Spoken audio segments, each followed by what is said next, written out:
l'amour et la haine, c'est quelque chose pas héréditaire, mais qu'on transmet. Et c'est plus dans un sens de domination que plutôt dans un rapport de je veux apporter la vie sur Terre. Je pense que c'est le même concept qui l'a poussé à créer Frankenstein. Il y a comme une sorte d'ambiance vert quand il y a Frankenstein. Frankenstein est vert. Faudrait que les gens se déplacent en salle de cinéma, tandis que là, même s'ils savent pas que le film est sorti, tout le monde sait ce que c'est. T'arrives sur Netflix, tu veux juste regarder un film, tu vois ça directement. Mais c'est vrai que je me dis, ce film-là aurait dû être diffusé au cinéma, surtout que c'est quand même Guillermo del Toro.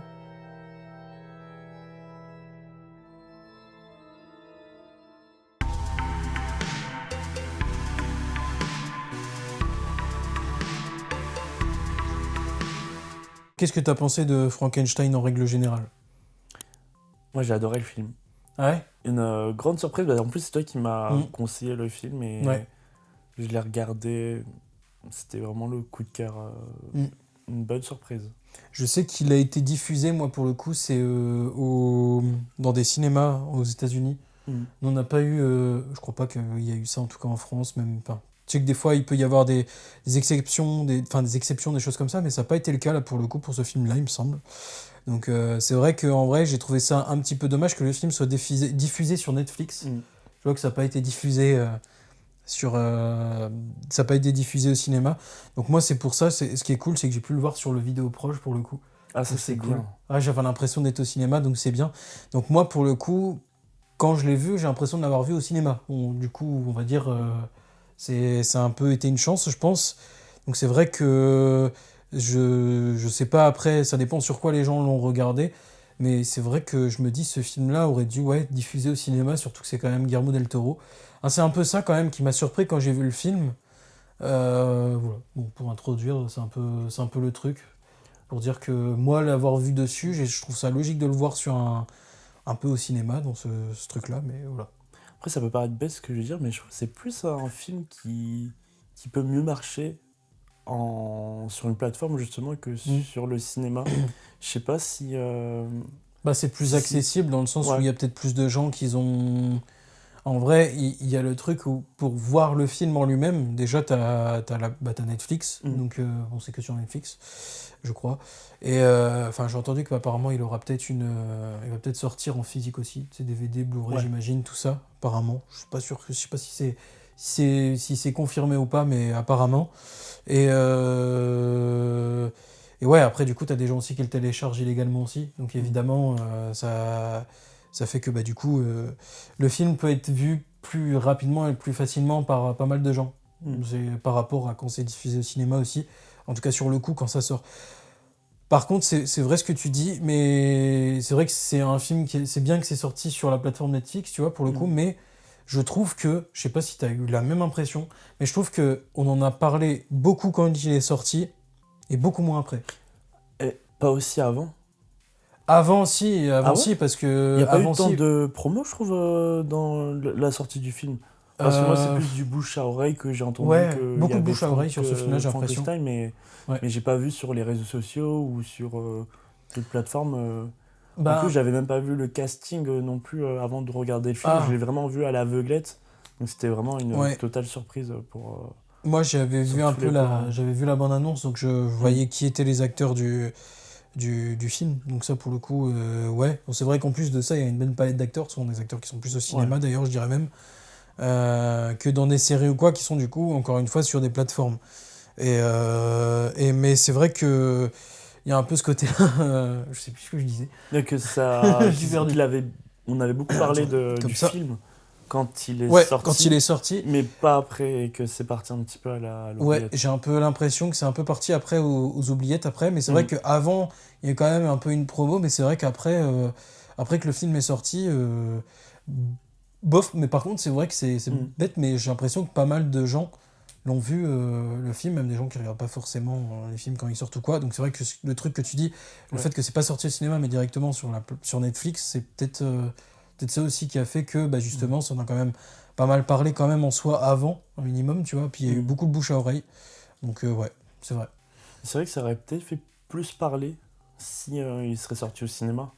Parce que du coup, il aurait eu plus de promos, il y aurait eu des affiches ou quoi. Et les gens, ils auraient peut-être pas eu le temps de le voir au cinéma, mais quand il aurait été disponible sur les plateformes, ça aurait relancé un peu la...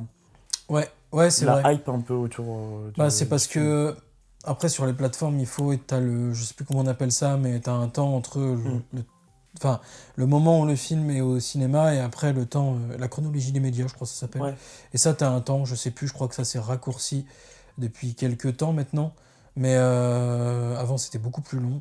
Maintenant, ça va, ça s'est quand même pas mal raccourci. Donc, il y aurait quand même eu un temps, un battement. Donc, ça veut dire qu'il y a une promo derrière. Mm. Donc, ça fait que, ouais, du coup, ça en aurait plus parlé évidemment, parce que faudrait que les gens se déplacent en salle de cinéma, tandis que là, les gens, même s'ils savent pas que le film est sorti, Mm. Frankenstein, bah, tout le monde sait ce que c'est. Mm. T'arrives sur Netflix, tu veux juste regarder un film et tout, une série, machin, et en fait, tu ouvres Netflix, tu vois ça directement Mm. les jours où c'était sorti, et puis bah, en fait, les gens allaient voir ça. Donc c'était plutôt ce Ouais. côté-là promo, où tu vois, t'arrives sur Netflix et tu vois ça parce que beaucoup de gens l'ont, en fait. Ouais. Donc c'est un peu ça. Voilà. Moi, on a parlé pas mal de la promotion du film avant que ça sorte et après que c'est sorti. C'est vrai que c'est pas mal. Mm. On peut même aller un peu plus là dans le vif du sujet, tu vois, un peu parler un peu plus en détail en soi. Est-ce que tu avais déjà vu un autre film Frankenstein auparavant, avant celui-là? J'avais vu un au collège. Mais c'était dans le cadre des cours de français, c'était pas vraiment. Ouais. Mais je pense que. Mais peut-être je vais dire une bêtise, hein, mais on est d'accord que Frankenstein, c'est issu du livre de La bête humaine de Zola ou pas du tout? Ou c'est vraiment une histoire à part entière? Ou ça, c'est encore autre Non, chose? moi je sais que c'est un Frankenstein, ça a été écrit, enfin, je sais plus si c'est exactement le nom d'ailleurs du livre, mais ça a été écrit par une femme à la base. Ah, j'étais Donc persuadé que après peut-être c'était. que ça en est inspiré ou l'autre s'est inspiré de ça, je sais pas, Ouais, je t'avoue que je me suis jamais vraiment intéressé à Frankenstein et pour le coup, moi pour le coup c'est simple, c'est le seul film ok. que j'ai vu. J'ai jamais vu trop d'autres choses par rapport à ça, à part à la limite en lien avec la famille Adams où tu vois le conducteur Ouais. là, le majordome là, qui fait un peu penser à Frankenstein. Il y a un peu ce côté-là. Mais après, j'avais jamais vu. Moi, Frankenstein, bah déjà, de base, on sait tous encore une fois à quoi il ressemble de base. Tu sais, celui avait vraiment la tête carrée, les cheveux. Enfin, je pense que tu vois ce que je veux dire. Bah oui, un Et peu là, là. dans le film, ça n'a rien à voir, quoi. C'est Mm, totalement. Déjà, c'est Jacob Elordi qui ressemble pas à Frankenstein de base. mm. Enfin, je trouve pas forcément. Ouais. Ils l'ont pas surtout parce qu'il est grand, je pense. Et ça a permis ça. Après, de ce que j'ai vu moi aussi, parce que je me suis intéressé, c'est par rapport au livre. Euh, c'est pas tout. Enfin, évidemment, hein, c'est adapté, mais c'est pas tout à fait la même histoire parce que de ce que j'ai vu Mm. par rapport au livre, quand même, le film l'ont quand même beaucoup plus humanisé, je crois, Frankenstein. Parce que, par exemple, euh, Ouais, c'est pas une adaptation pure de l'histoire. C'est non, romancé, bah là, le film c'est qu'ils quand ont même fait. bien repris, mais il y a des choses qui sont zappées Ouais. parce que Guillermo del Toro voulait quand même représenter plus le monstre, Mm. enfin le monstre de Frankenstein du coup, comme enfin vraiment comme quelque chose de plus humain. Mm. Et c'est ça justement qui est intéressant, c'est que enfin c'est le monstre de Frankenstein, mais finalement quand tu regardes le film, moi j'ai plus l'impression que c'est Frankenstein lui-même, le monstre que le monstre qu'il a créé, tu vois. Mm. Il y a un peu ce côté où c'est un peu. T'as un peu des deux côtés, t'as un peu de l'humanité des deux côtés en même temps. Parce que j'ai envie de dire, moi, le monstre, enfin, Frankenstein, qui est un peu limite le monstre du film en théorie, Mhm. en même temps, sa manière des fois d'être, c'est presque malheureusement les mauvais côtés humains, tu vois. Ça Ouais. représente aussi pas mal ce que. Ben, c'est con à dire, mais un peu peut-être un- comment je peux expliquer ça à même quelqu'un qui dans son travail va faire enfin un chef d'entreprise ou je sais pas quoi, tu vois, quelqu'un qui va faire des choses un peu trop vénères pour réussir à faire ça, machin, réussir à ce que ça marche, machin et tout. Moi c'est un peu ça à ça que ça m'a fait penser, et je me suis dit c'est le côté monstrueux, en même temps c'est malheureusement le côté très humain aussi, en fait, même de notre époque en soi, tu Mm. vois. Je sais pas si tu l'as perçu comme ça aussi, mais Bah, moi, par rapport à ce côté humanité et côté monstre, Mm. je trouvais que on voit que l'amour et la haine, c'est quelque chose qui est un peu pas héréditaire, mais qu'on transmet. Parce que Mm. j'aimais bien justement la structure du film, comment c'est raconté, où on commence tout de suite par la fin. Mm. Donc tu sais pas trop ce qui se Ouais, passe. c'est vrai. T'as une petite introduction. Et puis après, il commence le récit de Victor. Ouais. Et tu comprends un peu qui est Victor, comment il a grandi, son histoire. Mm. Mais tu vois aussi que bah, Victor, il est un peu déjà la victime. Mm. Oui. avant même Oui, de grandir et de Mm. faire d'autres victimes autour de lui. Et même, il y avait un moment, j'avais noté une citation de ce qu'il avait dit, que c'est toi le monstre.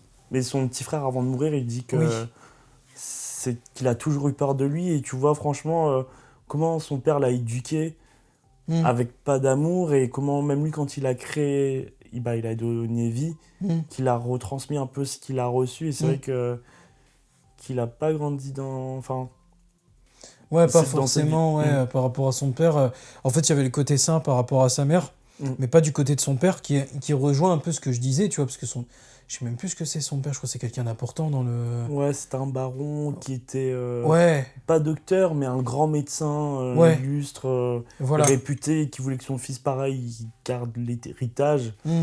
et coûte que coûte. Ouais, Et on voit que son fils numéro un, c'était sa progéniture qui devait assurer son héritage, et mm. que son dernier, il a élevé avec plus d'amour, tu vois, et puis Mm. même... Ouais, tu c'est vois vrai. le contraste entre les deux, le grand frère qui pense qu'à ses intérêts, qui s'en fout de prendre la femme de son petit frère, et lui, Mm. à côté, qui est prêt à tout renoncer pour achever ses projets. Enfin, c'est Ouais, pour ouais, c'est montrer vrai. que... Mais d'ailleurs, c'est intéressant ce que tu dis, même par rapport à sa jeunesse, à Victor, du coup. Mm. Parce que j'avais vu quelqu'un, j'avais vu une vidéo qui parlait de ça. Je trouvais ça assez intéressant. C'est le fait que, en gros, sa mère meurt quand il est enfant. Mm. Et que du coup, il y a un peu le côté de, justement, par ce côté de l'humain, en fait, qui était la seule personne dans son entourage qui avait ce côté humain. Et justement, elle, enfin, lui, il voulait.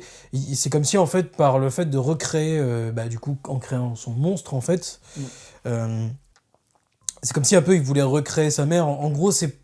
Enfin, c'était pas formulé comme ça, mais c'était pour dire qu'en gros, s'il pouvait redonner la vie à quelqu'un qui est mort, c'est limite comme s'il pouvait le refaire à sa mère, alors que bon, sa mère est morte et enterrée depuis longtemps au moment où il Ouais. crée ce monstre.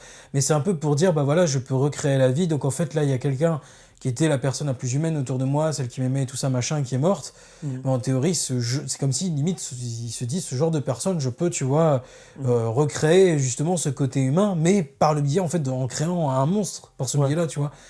Avec lui, du coup, ce qu'il a fait, c'est vrai que quand tu vois qu'après, il a créé le monstre, bah, son but, c'est même, en fait, tu vois que le monstre, il apprend après en sortant, il acquit une certaine intelligence, mais en sortant, en découvrant d'autres personnes, alors que lui, ce qu'il fait, c'est qu'il attache et tout machin, il essaye de lui bourrer des trucs dans le crâne, et ça marche pas, quoi. La seule chose qu'il sait dire, c'est Victor. Et c'est ça qui est fou, c'est que c'est seulement le nom de son créateur, quoi. Mm. C'est dingue. Il y a vraiment ce côté-là, je trouve, qui est retranscrit. Donc c'est vrai qu'il y a un peu ce côté humain et tout ça. Mm. Ouais.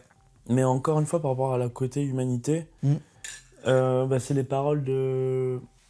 Je sais plus comment elle s'appelle, la Marie, Elisabeth, Mm. qui lui dit que il dit que Victor parce que c'est son seul repère, en fait. Ouais. Et c'est vrai que quand c'est au contact de Elisabeth Mm. qui déclenche Mm.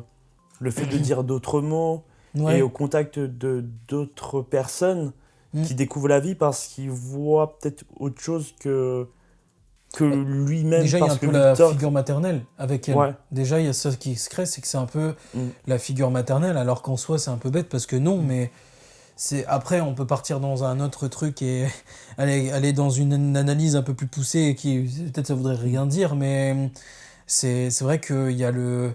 Ouais, c'est un peu sa figure maternelle et c'est une figure féminine. Mm. Donc, c'est vrai que sur le coup, tu te dis quand il la voit la première fois. Tu dis est-ce que puis il y a encore eu un truc d'ailleurs qu'on pourra parler après qui était assez intéressant par rapport à ça, on pourra en reparler après. C'est que quand il la voit, tu te dis est-ce que finalement quand Frankenstein, enfin le monstre de Frankenstein plutôt je veux dire, voit du coup Elisabeth jouée par Mia Goth, je crois que c'est comme ça, Goth, je sais pas comment on dit mais voilà. Tu vois, Déjà, ce que j'ai je veux dire. retenu les prénoms, Ouais, les ouais. noms, faut pas trop non, m'en c'est ça. demander. Mais en fait, tu vois que globalement, tu ne sais pas si il tombe amoureux d'elle ou s'il la considère un peu comme sa mère. Moi, quand j'ai vu ça, je me suis dit, comment on peut considérer ça? Mm. Et c'est vrai qu'il y a un peu ce truc où, même pas, je crois qu'après, il en tombe amoureux. Je crois qu'il n'y a pas un truc où. Moi, je Il y pense a eu pas un truc. qu'il- Non, enfin, je sais plus, Moi, je mais il y pense a un pas qu'il truc. tombe amoureux parce que C'est tu très vois- à cheval entre les deux, je trouve. Ah, peut-être Elisabeth. En fait, c'est ambigu, c'est vrai, Mm. parce que je trouve que ce qui est beau avec Elisabeth, enfin, ce qui déclenche à Frankenstein sa part d'humanité, je pense que c'est juste le regard que Elisabeth elle lui apporte à lui, Tu parles de qui- Victor ou du monstre? au monstre. Ah, au monstre, ok, ouais. Parce que Victor, lui, j'ai l'impression que... Mais c'est intéressant ce que tu disais, que la mort de sa mère, c'était comme s'il voulait la refaire venir à la vie. Ouais, Mais moi, je trouve que il a plus eu l'influence de son père dans le sens qu'il veut braver la mort, battre et avoir la puissance, le pouvoir. ouais. Et c'est plus dans un sens de domination Mm. que plutôt dans un rapport de je D'humanité. veux apporter la vie sur Voilà, la Terre. vie, ouais. Je pense que c'est du coup Mm. le même concept qui l'a poussé à créer Frankenstein. Je pense que c'est et les le deux concepts, mais considérer- c'est l'autre qui gagne par rapport à son père, ce qu'il lui a appris, parce que finalement, bah, sa mère, elle décède quand il est jeune, tu vois, et puis après, ça, c'est plus son père, en fait, qui l'éduque, et puis il reste avec ces envies-là, et ça le change pas, tu vois. Alors même que peut-être que l'idée de base était ça, mais il oublie un peu son idée de base, peut-être aussi. C'est, à mon avis, c'est les deux mélangés, en théorie, mais il y a ce côté-là, ouais, je pense. Et c'est intéressant, parce que pour moi, c'est un peu les deux, en fait, tu vois. Les deux, quand tu dis deux, Bah, il y c'est a un peu dans le le sens côté, il y a un peu que... le côté de sa mère de vouloir recréer la vie par l'amour et tout ça machin, et le côté créer enfin faire revivre et tout ça et créer comment je peux redonner la vie à un humain, tu vois, par ce côté de truc de justement sa mère qui était décédée et que justement bah c'était la personne la plus humaine autour de lui. Et alors qu'à côté, t'as ce côté-là, et c'était peut-être l'idée de base, et à côté, t'as son père qui était justement très, justement, vouloir le pouvoir et tout ça. Bon, lui, il l'avait déjà, mais lui, il y a ce truc qu'il l'a gagné, et finalement, c'est juste ce qu'il a fait. Il y a ça s'adoucit à la fin, et justement, ça se montre bien, parce qu'il dit, je crois qu'il dit mon fils, Victor dit mon fils au monstre, juste avant de mourir. Et ça, c'est intéressant, parce que moi, franchement, quand j'ai vu la fin, je me suis dit, mais en fait, il perdure. Victor Frankenstein perdure parce que bah, lui, le monstre est très dur, enfin il meurt pas, tu vois. Et même carrément, à un moment, il se fait péter avec une grenade, je sais pas quoi, il y a un truc, il meurt pas, tu vois. D'ailleurs, il garde ses habits à ce moment-là. Je sais pas si tu vois la scène, à la fin, il se fait péter avec une grenade parce qu'il essaye de mourir, je crois, un truc comme ça, et en fait, finalement, il garde ses habits intacts et tout ça alors qu'il s'est fait péter avec une grenade parce qu'il est bon. Après, il y a... je passe du coq On à peut l'âne, pas mais essayer, mais. c'est vrai qu'il y a des scènes moi, qui m'ont un peu dégoûté dans le film. Ah ouais? Surtout quand il est en train de concevoir Frankenstein Ouais. et qui commence à couper des jambes, Ah et oui, tout, oui, oui. qui recommence à recoller des os, qui a Ouais. du sang partout. J'avoue, j'étais là, je fermais les yeux et tout. C'était... Bah, c'est très Mais- bien fait, ouais, j'avoue que c'est le Ouais. côté horrifique, c'est le côté... bah déjà, ça montre le côté horrifique du personnage. C'est ça qui est... Ah, c'est tu ça vois, qui est j'ai fou. rien qu'y penser là, j'ai Ouais, des c'est- frissons dans la jambe. Ouais, Désolé, ça va passer. mais... Ouais, le côté horrifique, du coup. Non, c'est vrai que. Mais c'est... Ouais, et après, j'ai vu que tu avais à un moment noté une... Alors, attends, j'essaye de reprendre le truc, l'idée que j'avais tout à l'heure. Oui, je crois que on parle d'Elisabeth, du coup. Les prénoms, je t'avoue, j'ai du mal. Il y a un petit moment que j'ai vu le film, je me souviens bien du film, mais les prénoms, même en règle générale, moi, les prénoms dans la vie de tous les jours... Il y a des gens que je croise des fois, souvent, je sais toujours pas leur nom. Ouais. Donc c'est pour dire. Bref, mais Faut en tout manger cas... des noix, des noisettes. Non, des noix, ça, c'est bon pour le cerveau. Ah ouais? Ouais. Ah non, mais moi, c'est juste les prénoms. Ça se Moi, trouve, c'est je- les anniversaires aussi, mais après, ça va. Genre, le reste, ça va. Mais il y a un moment où, justement, quand il découvre Elisabeth, du coup, le monstre, hein, Ouais. il enlève le gant d'Elisabeth. Il y a ce côté, après, par rapport aussi au court-métrage qu'on va faire, justement. Court-métrage sur la main, je précise, pour ceux qui regardent la vidéo, du coup. Ouais. Ils ne savent pas forcément si c'est... Voilà, vu que c'est pas sorti. Mais il y a ce côté où, justement, comme on a pu étudier avec, même avec Titanic, ou dans Titanic, d'ailleurs, j'avais fait une analyse là-dessus qui est sur le blog, d'ailleurs, le Projo Bleu. Donc, il y a cette analyse là-dessus. Donc les gens qui regardent la vidéo pourront aller lire l'analyse et comprendre mieux ce dont je suis en train de parler. Petit placement de produit. Non, parce que c'est lié à la chaîne, tu vois, Ok, c'est lié à la chaîne, c'est dans le blog de c'est Projo pour Bleu. le côté fun. Mais en gros, il y a vraiment la figure dans la main où il enlève son gant. Ouais. Et il y a un peu ce côté, comme avec Titanic, de découvrir la personne un petit peu avec la main et tout ça. Bon, il y a un peu ce côté-là. Et il faut savoir que Guillermo del Toro et Cameron sont de très grands amis, tu vois. C'est l'acteur. Non, James Non. Cameron, c'est le réal Non. Pardon. Guillermo del Toro, c'est le réal de Frankenstein. De Frankenstein, ok. Ouais. Ouais, je savais pas si c'était le nom d'un acteur ou si c'était le... Non, c'est le nom c'est le nom du réal. Ok. Et Guillermo del Toro et Cameron sont amis depuis longtemps, tu vois. Et je sais que quand eux, tous les deux, chacun fait un film, souvent ils le montrent l'un et l'autre. Par exemple, Avatar 3, avant que ça sorte, Guillermo del Toro l'avait vu avant tout le monde et il a pu en parler. Voilà. Et ça, du coup, c'est cool parce qu'il y a un peu cette référence qui est peut-être aussi par rapport à Titanic et tout ça. Donc c'est cool, peut-être qu'il a pensé à ça. Moi, ça m'a marqué quand je l'ai vu. Et t'as l'impression vraiment le monstre commence à comprendre quelque chose à ce moment-là. D'ailleurs, j'ai du mal à dire le monstre parce que je le vois pas comme un monstre, moi, dans le film. C'est le personnage le plus humain du film. Tu vois, c'est...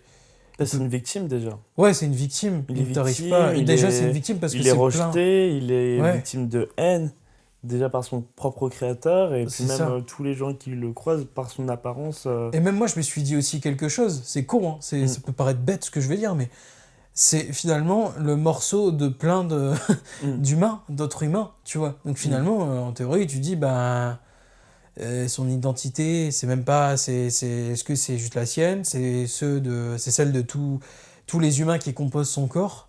Dis, c'est le personnage ultra humain. Enfin, moi, je le vois comme ça, je me dis par analyse, c'est plein de morceaux d'humains, ça en fait de lui un ultra humain. Je sais pas comment expliquer. C'est bête à dire, tu vois, mais tu vois ce que je veux dire, c'est plein d'humains rassemblés, tu vois. Donc, il y a vraiment rien que ça, déjà, je trouve que c'est très évocateur. Après, ça, c'est déjà le personnage de base qui est comme ça, donc c'est pas forcément sur le film en lui-même.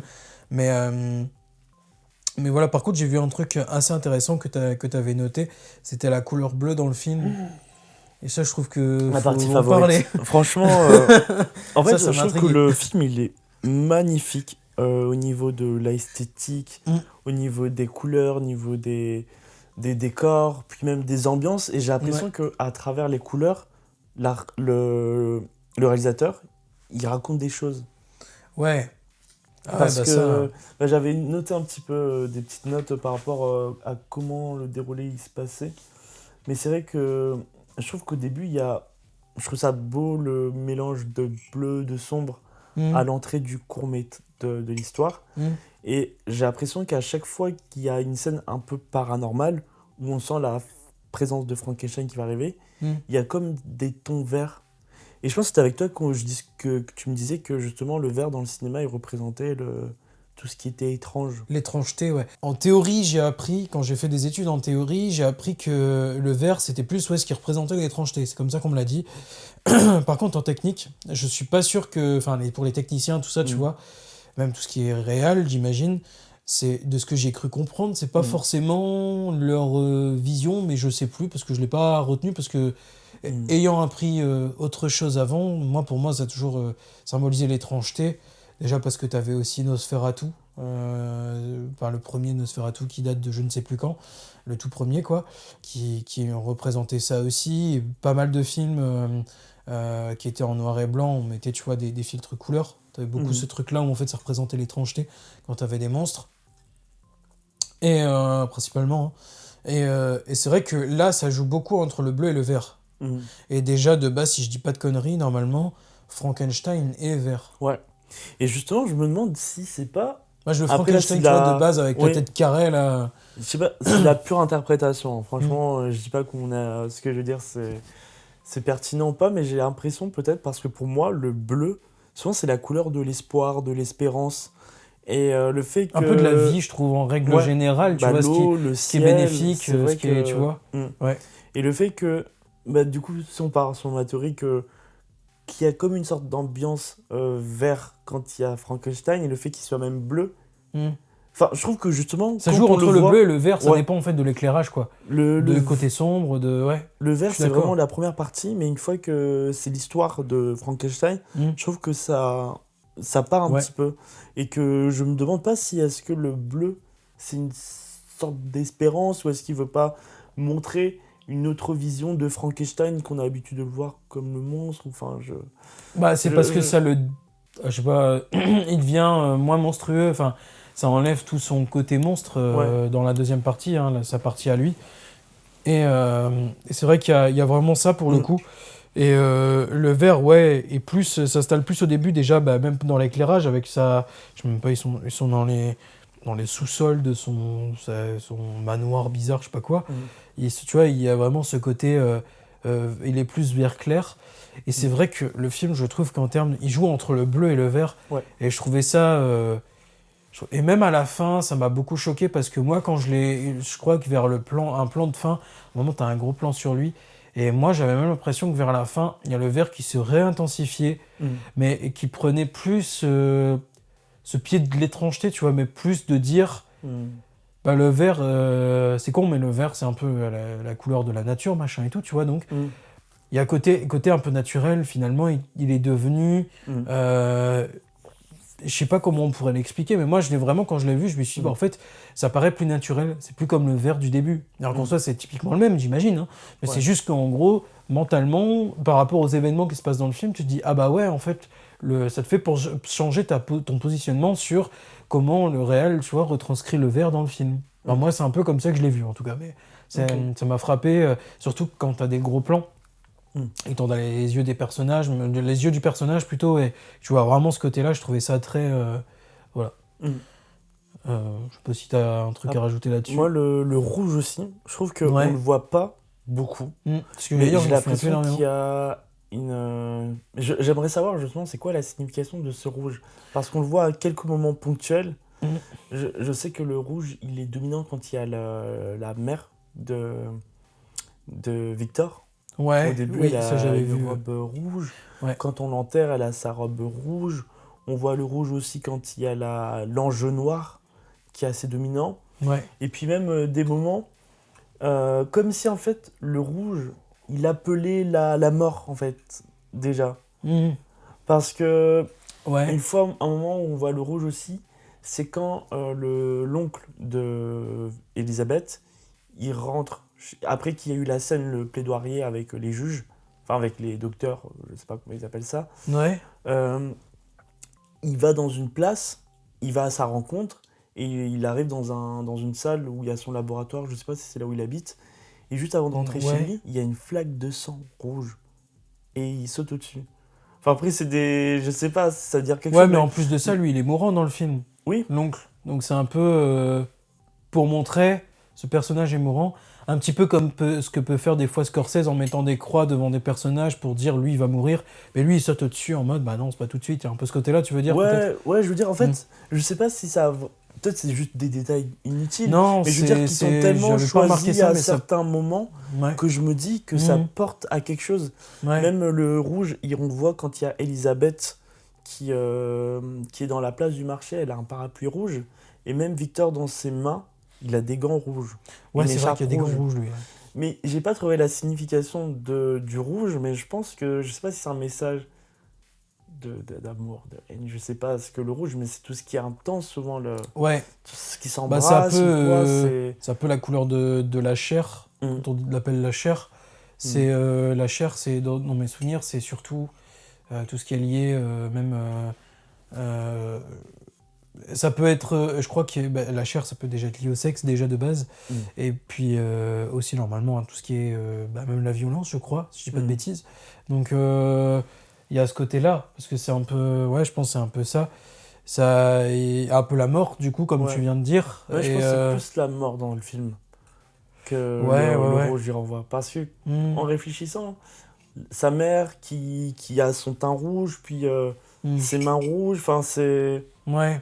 Moi je pense que c'est ça, puis même l'ange noir, l'ange de la mort, je sais pas ce que c'est, qui veut combattre, mais ouais, je trouve que dans ce film-là, les couleurs, elles ont un sens, tu vois, je pense que c'est le genre de film où il n'y a pas un détail qui est mis là. Bah non, parce rien. que si t'es dans un décor qui est soit très bleu et très vert et que tu viens mettre du rouge, souvent, c'est que... Moi, je sais que quand j'avais quand j'avais analysé la série Viking, tu vois, ça mettait beaucoup en contraste le bleu et le rouge. Et en gros, pour faire très très simple et simplifier énormément, dans ce que j'ai pu étudier, c'est qu'en gros, le bleu, tu vois, le bleu était favorable, entre guillemets, aux Vikings, mais surtout à Ragnar Lodbrok. Donc quand je dis aux Vikings, c'est pas forcément, parce que des fois, ça pouvait seulement être favorable à Ragnar Lodbrok et pas aux autres Vikings. Et le rouge, c'était justement ce qui ne lui était pas favorable. Tu vois, c'était en gros pas forcément pour dire tous ses ennemis portent du rouge, en tout cas ceux qui peuvent, qui ne sont pas.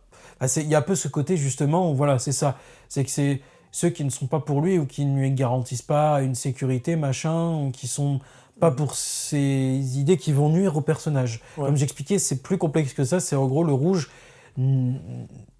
faisait état de nuire au personnage. Et le bleu, c'était justement ce qui le mettait dans de bonnes positions. Moi, des fois, quand je voyais même carrément du rouge dans une séquence, dans une scène, je me disais, ah là, il va se passer un truc, ou il y a pas forcément il va se passer un truc là sur le coup, tu vois. Mais en tout cas, là, il y a un truc qui indique que... Et bon, souvent, c'était ce qui se passait, parce que c'est ce que tu comprenais dans la série. Voilà, au bout d'un moment, quand c'est établi, tu le vois, tu vois. Et je sais pas, je sais que tous les films ne font pas ça, parce que, à contrario, tu vas prendre... The Northman de Robert Eggers, qui parle aussi de Viking et qui fait totalement l'inverse. Il inverse complètement le cheminement de la série Viking. Mais ce que je veux dire, c'est que là, on en revient un peu, et souvent, des films opposent le bleu ou là, le vert dans ce cadre-là, mais comme on a vu, la frontière est très, très petite, avec le rouge. Et c'est vrai que finalement, on se dit, mais est-ce qu'il y a une couleur qui est positive là-dedans? Est-ce qu'il y en a une qui est négative? Tu vois, tout s'entremêle un peu, tu vois. Donc, et si tu regardes même Frankenstein, ben...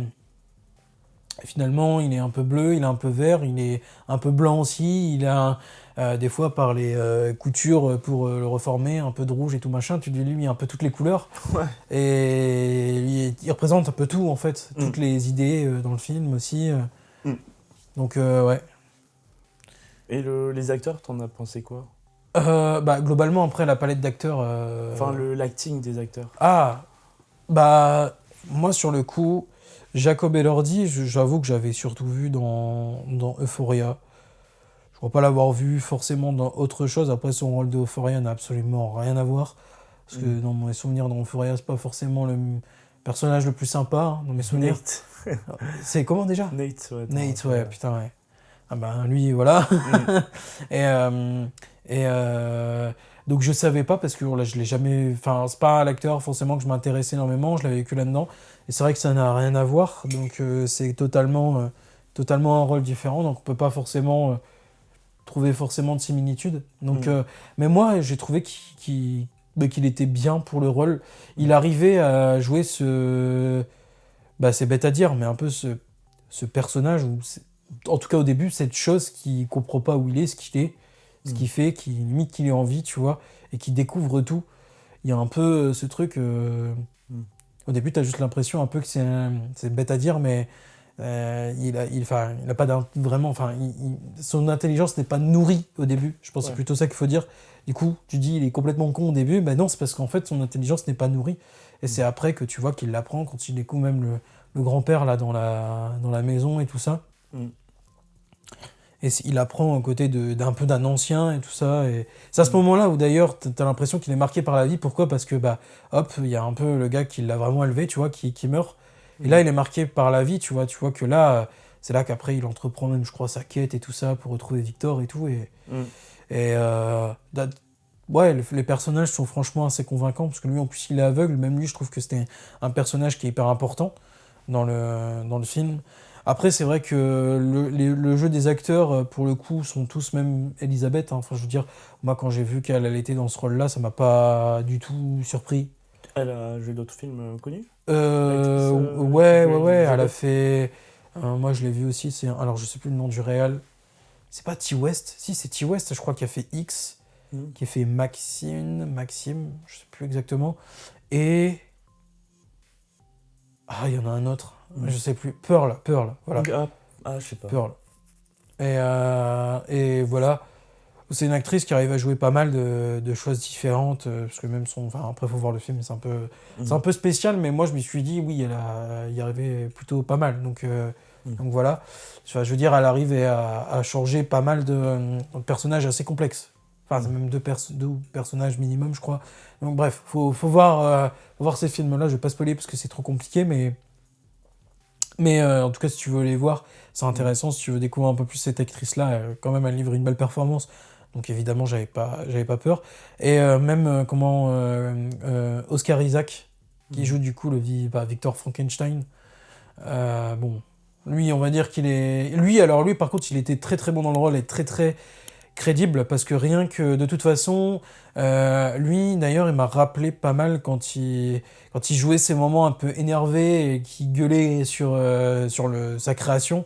Il m'a un peu fait penser à, bon c'est pas tout à fait la même chose mais un peu le côté cruauté tu vois, Ouais. je sais plus, Ex Machina, J'ai pas qui est vu. pareil, hein, je crois, le créateur d'ailleurs des femmes robots qui sont globalement surtout des objets sexuels pour lui et tout ça.